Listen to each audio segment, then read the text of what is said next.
लीजिए। लीजिए, पी लीजिए बैरागी महाराज। अब जब तक अपनी लाडली बिटिया को शादी करके विदा नहीं करेंगे, तब तक इस भोग से न आपको छुटकारा मिलेगा न हमें। लेकिन आप तो इससे छुटकारा पाने की नहीं, इसे तो मंदिर में ले जाने की चिंता में मरे जा रहे हैं। हाँ।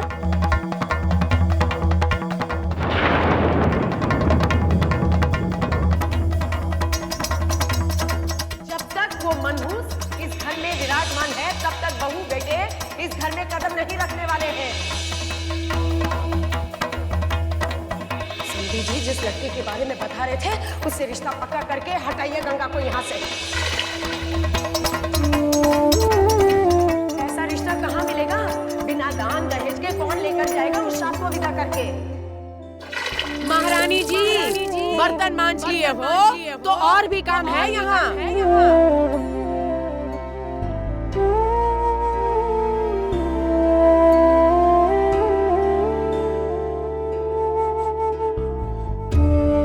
तेरी शादी से ही सबके दुखों का अंत होगा गंगा। तेरी शादी ही सबको दुर्भाग्य से छुटकारा दिला सकती है।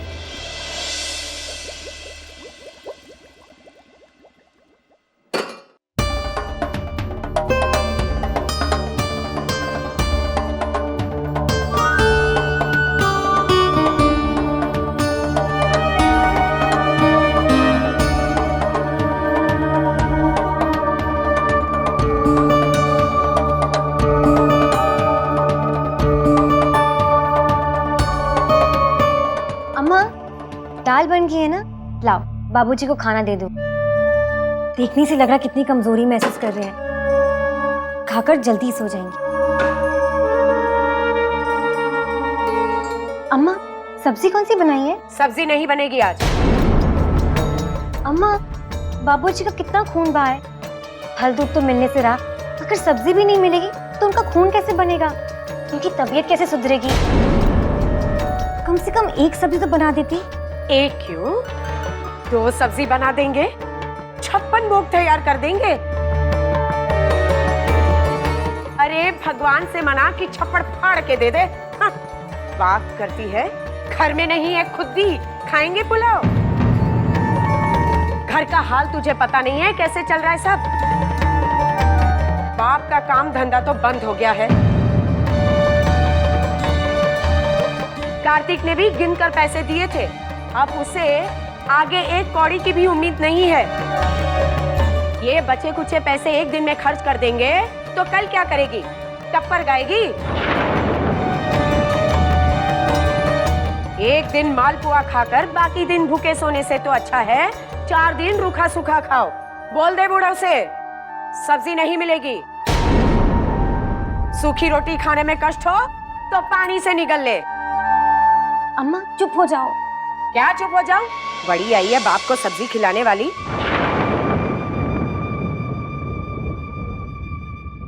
अब हमें ये तो नहीं पता कि जो कुछ हो रहा है वो सही हो रहा है या गलत, लेकिन हाँ इतना जानते हैं कि जो कुछ भी हो रहा है वो आपकी बिटिया गंगा की वजह से हो रहा है। गंगा तो इस घर से जाएगी नहीं, और जब तक गंगा इस घर में रहेगी हमारी बेटी इस घर में कदम तक नहीं रखेगी। तुम जैसी पापिष्टा को जन्म दिया है, यही अपराध है इनका, इसलिए फल भोग रहे हैं। अरे कार्तिक था तो घर में चूल्हा जलता था, और उसके वापस आने की आशा तो बिल्कुल मत रखिएगा। अब हम तुम्हें दिखा देंगे कि डायन क्या होती है।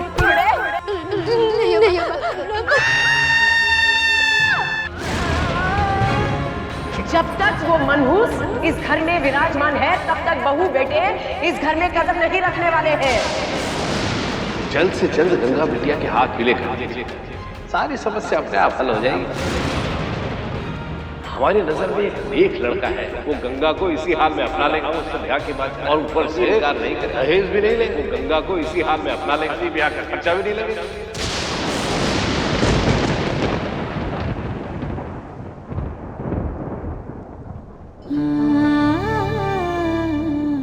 अगर तुम्हारी छाया इस पर बनी रही तो कभी भला नहीं होगा इसका। समधी जी जिस लड़की के बारे में बता रहे थे उससे रिश्ता पक्का करके हटाइए गंगा को यहाँ से। अब नई चिंता शुरू हो सकी। आखिर वो लड़का तुझे देखे बिना तो उससे शादी क्यों करेगा? मेरी कुछ समझ में नहीं आ रहा है। कहीं कहीं कहीं लड़के में कोई खोट तो नहीं है?